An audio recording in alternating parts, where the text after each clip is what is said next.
Hi everyone, my name is Judy and today I am reviewing the Haier 60cm built-in pyrolytic oven. As you can see, the oven has a beautiful and sleek design.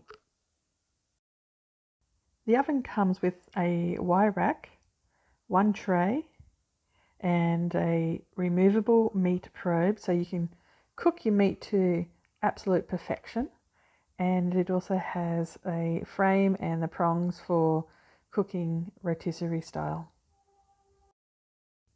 The touch panel at the top of the oven is easy to navigate when selecting the best function for your cooking.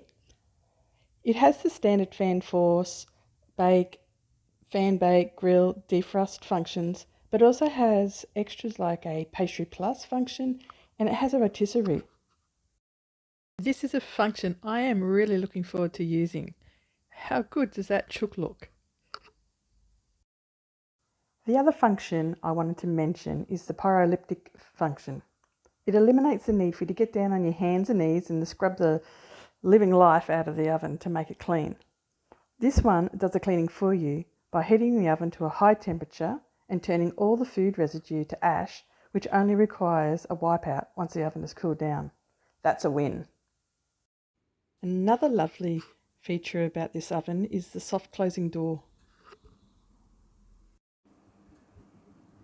For my first test, I decided to cook scones. And they turned out beautifully. No burnt bottoms or tops, and lovely and soft in the middle. So happy with results. And I'm looking forward to baking and cooking more delicious creations in this oven. My final thoughts are, it's a smart looking oven, has practical features, it's easy to use, and it looks great in my kitchen.